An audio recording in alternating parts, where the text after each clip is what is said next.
दोस्तों कहानी शुरू होती है और हम जुल्मी कुमार को देखते हैं जो एक मीडिया कंपनी में कंसल्टेंट का काम करता था। हालांकि उसे ये काम ज्यादा आता नहीं था, लेकिन फिर भी वो अपने काम में काफी अच्छा था। आगे हम उसकी पत्नी मैरी मरवाले को देखते हैं जो एक टेलीकॉलिंग कंपनी में काम करती थी और वो भी अपना काम बहुत मेहनत से करती थी। इन दोनों का एक बेटा भी था जिसका नाम बिली था और ये थी उसकी बेबी सिटर बारबी, जो कि दिखने में किसी चुड़ैल की तरह दिखती थी, लेकिन फिर भी उसका नाम बारबी था। जुल्मी कुमार बताता है कि मैं अपने छोटे पर सुखी परिवार के साथ बहुत खुश था, लेकिन एक दिन मेरे साथ एक ऐसा कांड हुआ जिसने मेरी पूरी जिंदगी बदल कर रख दी। हम देखते हैं कि जुल्मी कुमार हमेशा की तरह तैयार होकर अपने ऑफिस पहुंचता है, लेकिन ऑफिस आते ही उसकी सेक्रेटरी उसे कहती है कि बॉस ने आपको याद किया है। अब ये सुनते ही जुल्मी कुमार की खुशी का ठिकाना नहीं रहता, क्योंकि काफी महीनों से ऑफिस में ये बात फैली हुई थी कि बॉस जुल्मी कुमार को कंपनी का वाइस प्रेसिडेंट बनाने वाला है। अब जुल्मी कुमार नाचते गाते हुए 50वें फ्लोर पर पहुंचता है जहां पर उसके बॉस का ऑफिस था, लेकिन वहां पहुंचते ही वो देखता है कि उसका बॉस तो किसी जरूरी काम से देश से बाहर चला गया। तभी वहां पर उनकी कंपनी का को फाउंडर बबलू ब्लास्ट आता है और जुल्मी कुमार को नए वाइस प्रेसिडेंट बनने की बधाई देता है। कहता है कि कल तुम्हें बॉस ने अपने घर पर बुलाया है, उनको तुमसे कोई जरूरी मीटिंग करनी है। अब ये सुनते ही जुल्मी कुमार बहुत ज्यादा खुश हो जाता है। उसे लगने लगा था कि कंपनी का वाइस प्रेसिडेंट बनते ही उसकी सैलरी डबल हो जाएगी, वो अपने ऊपर चल रहे सारे लोन्स को चुका देगा और अपने सभी शौक को पूरा कर पाएगा जिसके सपने वो हमेशा से देखा करता था। फिर उसी शाम जब जुल्मी कुमार अपनी वाइफ के साथ होता है तभी वो उसे कहता है कि अब तुम अपनी नौकरी छोड़ दो। मैरी मरवाले कहती है कि तुम जानते भी हो तुम्हारी सैलरी कितनी है, इतने पैसों में तो हमारी कार के पेट्रोल का खर्चा भी नहीं निकलता। तभी जुल्मी कुमार कहता है कि अब मैं कंपनी का वाइस प्रेसिडेंट बन चुका हूँ, मतलब कि अब मुझे सैलरी डबल मिलेगी और ऊपर से बोनस भी। वहीं ये बात सुनकर उसकी पत्नी बहुत खुश हो जाती है और कहती है कि तुम जल्दी से कल वाइस प्रेसिडेंट बनकर आओ, फिर कल रात में तुमसे अपनी पिंकी पिटवाऊंगी। अब ये सुनकर जुल्मी कुमार भी बहुत ज्यादा एक्साइटेड हो जाता है और अगली सुबह खुशी खुशी अपने बॉस के घर पर मीटिंग के लिए जाता है। वो उसका घर देखता है जो किसी 5 स्टार होटल से कम नहीं लग रहा था। इसी दौरान वहां पर उसका बॉस आता है जिसका नाम था दीपक दोगला। आगे वो सभी एक साथ बैठते हैं जहां पर बॉस जुल्मी कुमार से कहता है कि हम तुमको कंपनी का वाइस प्रेसिडेंट तो बनाने ही वाले हैं, लेकिन इससे पहले तुम्हें हमारा एक काम करना होगा। हम चाहते हैं कि आज दोपहर को टीवी पर तुम हमारी कंपनी को रिप्रेजेंट करो। कहता है कि बस तुम ही वो आदमी हो जो इस काम को अच्छे से कर सकते हो, इसलिए आज दोपहर को रेडी रहना। जुल्मी कुमार पहले तो ये सुनकर थोड़ा घबरा जाता है, लेकिन उसे कैसे भी करके वाइस प्रेसिडेंट बनना ही था, इसलिए वो इस काम को करने के लिए तैयार हो जाता है। वहीं दूसरी तरफ हम मैरी मरवाले को देखते हैं जिसको लग रहा था कि अब उसका पति एक बड़ा और पैसे वाला आदमी बनने वाला है, इसलिए वो चौड़ में अपने बॉस के पास जाती है और अपनी नौकरी से रिजाइन कर देती है। उधर जुल्मी कुमार को स्टूडियो में बुलाया जाता है जहां पर उसे अपनी कंपनी के बारे में अच्छी अच्छी बातें करनी थी, लेकिन जब उसका प्रोग्राम शुरू होता है तो सामने वाला रिपोर्टर जुल्मी कुमार से ऐसे ऐसे सवाल पूछता है जिसका जवाब वो नहीं दे पाता। उसे कुछ समझ नहीं आता कि वो बोले तो बोले क्या, इसलिए वो कुछ भी उल्टा सीधा बोलना शुरू कर देता है, जिससे होता यह है कि उसकी कंपनी के शेयर्स लगातार नीचे गिरने लगते हैं और आखिर में जाकर कंपनी पूरी तरह बर्बाद हो जाती है।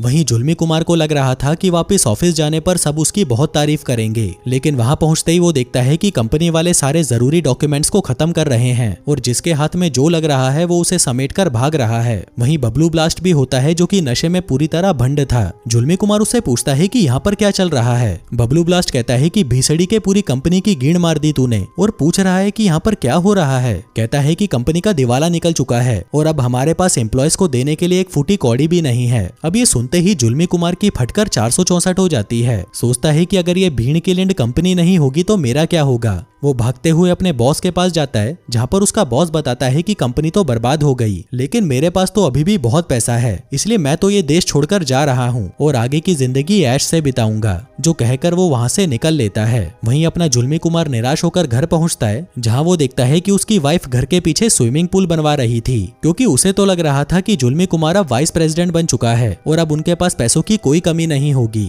फिर शाम को वो सभी के लिए बहुत सारा खाना भी बनाती है और जुल्मी कुमार से कहती है कि जाने मन मैंने नौकरी छोड़ दी है। वहीं ये सुनकर जुल्मी कुमार की और फट जाती है, क्योंकि उनके घर पर अब कमाने वाला कोई भी नहीं बचा था। फाइनली परेशान होकर जुल्मी कुमार भी अपनी वाइफ को बता देता है कि मेरी कंपनी बर्बाद हो चुकी है। ये सुनते ही उसकी वाइफ शॉक्ड हो जाती है और कहती है कि अब हम क्या करेंगे, तुम्हारी वजह से तो मैं अपनी जॉब को भी लात मार कर आ गई। जुल्मी कुमार कहता है कि जाने मन फिक्र मत करो, मुझे इंश्योरेंस मिलेगा, पेंशन मिलेगी और जिंदगी भर हम बिना काम करे ऐश करेंगे। अब जुल्मी कुमार ने अपने परिवार से झूठ तो बोल दिया था, लेकिन उसे भी पता था कि कंपनी उसे एक फूटी कौड़ी भी नहीं देने वाली। और ऐसे करके आज का दिन भी निकल जाता है। अगली सुबह जुल्मी कुमार डिसाइड करता है कि आज वो पूरे दिन कुछ नहीं करेगा और बस आराम करेगा, लेकिन कुछ ही घंटों में वो बोर हो जाता है क्योंकि काम करने वाला आदमी कितनी ही देर खाली बैठ पाएगा। इसलिए वो फैसला करता है कि अब वो नई जॉब ढूंढेगा, जिसके लिए वो अलग अलग कंपनियों में फोन करके उनसे जॉब के बारे में पूछता है। अब ऐसे करते करते 3 महीने बीत जाते हैं, लेकिन किसी भी कंपनी से उसे कोई जवाब नहीं आता। लेकिन अपना जुल्मी कुमार भी हार नहीं मानता और वो लगातार अलग अलग कंपनियों में अपना बायोडेटा भेजता रहता है।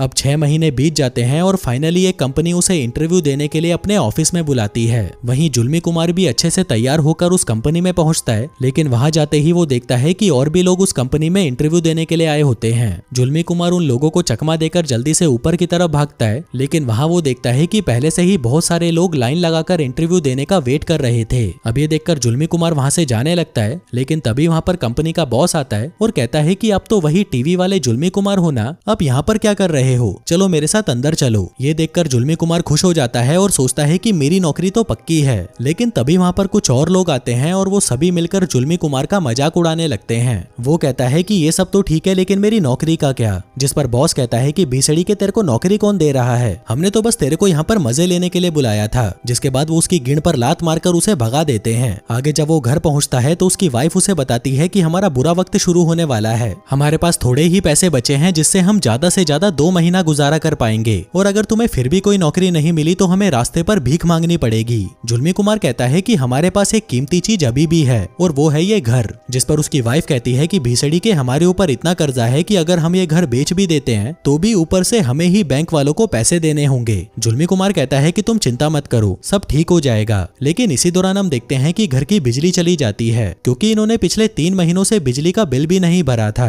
अब क्योंकि जुल्मी कुमार के पास और कोई रास्ता नहीं बचा था, इसलिए मजबूरी में आकर उसे एक मॉल में सेल्समैन की जॉब करनी पड़ती है। लेकिन वो इस काम को भी ठीक से नहीं कर पाता और उसे एक ही दिन में काम से निकाल दिया जाता है। वहीं दूसरी तरफ उसकी वाइफ जिम इंस्ट्रक्टर की जॉब ज्वाइन कर लेती है, लेकिन काम के दौरान वो एक लड़की को घुसंड पिला देती है, जिस वजह से उसे भी काम से निकाल दिया जाता है। अब ऐसे ही कुछ दिन और निकलते हैं और अब इन दोनों के पास अपने बेटे की बेबी सिटर को देने के लिए भी पैसे नहीं बचे थे, इसलिए वो बदले में घर का सामान उठाकर निकल लेती है। फिर कुछ दिन और निकलते हैं और उन्हें खर्चा चलाने के लिए अपनी गाड़ी बेचनी पड़ती है, जिसके बदले में वो एक छोटी सी सेकंड हैंड खटारा खरीद लेते हैं। फिर कुछ दिनों बाद उनकी हालत इतनी बुरी हो जाती है कि उन्हें भिखारियों को दिया जाने वाला खाना खाना पड़ता है। वहीं उनके घर में बिजली के साथ साथ पानी का कनेक्शन भी काट दिया गया था, जिस वजह से उन्हें लॉन में डालने वाले पानी से ही नहाना पड़ता है। अब उनके सारे पैसे खत्म हो चुके थे, इसलिए वो एक एक करके घर का सारा सामान बेचना शुरू कर देते हैं ताकि वो कुछ दिन और गुजारा कर सकें। फिर ऐसे ही कुछ दिन और निकलते हैं और जुल्मी कुमार अलग अलग जगहों पर छोटा मोटा काम ढूंढने की कोशिश करता है, लेकिन वहां पर भी उसे निराशा ही हाथ लगती है।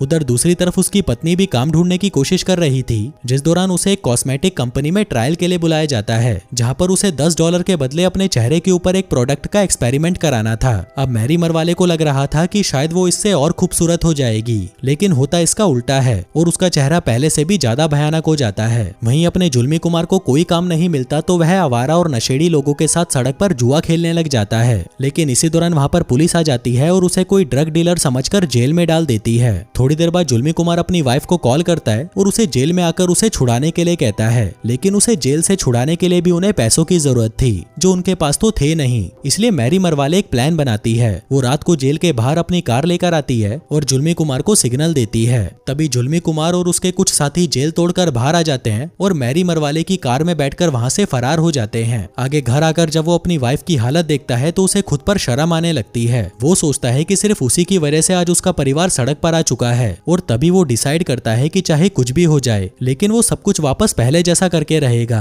जिसके बाद वो भागते हुए अपने घर में जाता है और एक चाकू उठाकर लाता है। जिसके बाद वो अपने पड़ोसियों के घर में जाता है और उनके लॉन की घास उखाड़ने लगता है। दरअसल ये उसकी वाइफ का सपना था कि उसके घर के बाहर भी एक लॉन होता, लेकिन पैसों की कमी की वजह से वो उसे कभी बनवा नहीं पाए। आगे वो कब्रिस्तान में भी घास उखाड़ने के लिए जाता है, लेकिन तभी उसकी फट जाती है तो वह उसे वहीं रखकर वापस आ जाता है। आगे हम देखते हैं कि उसने काफी घास इकट्ठा कर ली थी, जिसे वो पूरी रात जागकर अपने लॉन में लगाता है। फिर अगली सुबह जब उसकी वाइफ की नींद खुलती है तो वह देखती है कि उनका पूरा कमरा मिट्टी से भरा पड़ा है। जिसके बाद जब वो अपनी खिड़की से बाहर देखती है तो वह बहुत ज्यादा खुश हो जाती है, क्योंकि अब उसके पास थोड़ा ही सही लेकिन अपना लॉन था। ये देखकर वो जुल्मी कुमार को चूसने लगती है, पर क्योंकि उन दोनों का मुंह सूजा हुआ था तो वो ऐसा नहीं कर पाते। फिर थोड़ी देर बाद जुल्मी कुमार अपना मेल बॉक्स चेक करता है, जहाँ पर उसके लिए एक चिट्ठी आई होती है जो कि बैंक की तरफ से एक नोटिस था, जिसमें लिखा था कि अगर उन्होंने कल तक अपने लोन की किस्त नहीं चुकाई तो उन्हें ये घर खाली करना पड़ेगा। अब जुल्मी कुमार के पास और कोई रास्ता नहीं बचा था, इसलिए वो अपनी वाइफ के पास जाता है और कहता है कि हम लोग शराफत से अपनी जिंदगी जी रहे थे, लेकिन हमारे साथ फिर भी सब बुरा ही हुआ। हम अच्छे लोग थे, ईमानदार लोग थे, लेकिन हमें फिर भी सजा मिली। पर देखो, जब से मैंने लोन चुराया है तब से ना तो किसी ने हमें कुछ कहा है और ना ही हमें सजा दी है। मैरी मरवाले पूछती है कि तुम कहना क्या चाहते हो, जिस पर जुल्मी कुमार कहता है कि हमारे पास और कोई रास्ता नहीं बचा सिवाय चोरी करने के। मैरी मरवाले कहती है कि अगर ये बात है तो मैं भी चलती हूँ तुम्हारे साथ, क्योंकि तुम्हें कुत्तों की तरह मार खाता देख मुझे बहुत मजा आएगा। जिसके बाद वो दोनों चोरी करने के लिए एक सुपरमार्केट के बाहर आ जाते हैं। थोड़ी देर बाद मौका देखकर जुल्मी कुमार दुकान के अंदर जाता है और वहां से एक कोल्ड ड्रिंक उठाकर पीने लगता है। फिर वो कैश काउंटर पर जाता है और अपनी बंदूक निकालने की कोशिश करता है, लेकिन उस चूतिए से बंदूक बाहर ही नहीं निकल रही थी। इसी दौरान उस कैश काउंटर पर एक मुस्टंडा आ जाता है, जिसको देखकर जुल्मी कुमार की फट जाती है और वो वहां से बाहर आ जाता है। वो कार में बैठता है और अपनी वाइफ को कार भगाने के लिए कहता है। मैरी पूछती है कि क्या हुआ, कितने पैसे चुराए तुमने, जिस पर जुल्मी कुमार कहता है कि मैंने पैसे तो नहीं चुराए, लेकिन मैंने कोल्ड ड्रिंक पी और उसके पैसे नहीं दिए। अब ये सुनकर उसकी वाइफ हंसने लगती है और कहती है कि तुम चोमू हो और चोमू ही रहोगे। लेकिन ये बात जुल्मी कुमार के दिल पर लग जाती है, इसलिए वो एक एटीएम में जाता है एक आदमी को लूटने के लिए, लेकिन वो आदमी उसका ही दोस्त निकलता है, जिस वजह से जुल्मी कुमार उसे मजाक में ले लेता है और कहता है कि मैं तो बस तुम्हारे मजे ले रहा था। जिसके बाद वो दोनों एक दूसरी दुकान पर जाते हैं, लेकिन वहां से भी वो कुछ नहीं चुरा पाते। अब ऐसे ही भटकते भटकते वो एक टैटू शॉप पर जाते हैं और इस बार वहां जाते ही जुल्मी कुमार अपनी नकली बंदूक दुकान वाले पर तान देता है और कहता है कि जितना भी माल है सब मेरे हवाले कर दे। लेकिन दुकान वाले को लगता है कि ये कोई चूतिया है, इसलिए वो उसके मजे लेना शुरू कर देता है। इसी दौरान वहां पर उसकी वाइफ भी आ जाती है और दुकानदार से कहती है कि तुम्हें इससे डरने की कोई जरूरत नहीं, इसकी गीड़ में इतना जोर ही नहीं है कि ये तुम्हें गोली मार सके। तभी जुल्मी कुमार उसे कहता है कि तुम ये क्या कर रही हो, बैंक से नोटिस आया है कि अगर हमने कल तक पैसे जमा नहीं कराए तो हमें घर खाली करना पड़ेगा। अब ये सुनकर मैरी मरवाले की भी सटक जाती है और वो दुकानदार से कहती है कि भीसड़ी के तेरे पास जितना भी पैसा है सब हमारे हवाले कर, नहीं तो मैं तेरी गीड़ में गोली मार दूंगी। जिसके बाद वो उसकी दुकान का सारा पैसा लेकर फरार हो जाते हैं। हम देखते हैं कि अब उन दोनों को इस काम में मजा आने लगा था, इसलिए वो डिसाइड करते हैं कि अब से वो यही करेंगे। जिसके बाद वो अलग अलग दुकानों में जाते हैं और वहां से ढेर सारे पैसे चुराकर फरार हो जाते हैं। इसके बाद हम देखते हैं कि जुल्मी कुमार और मैरी मरवाले को ये काम करने में बहुत मजा आने लगा था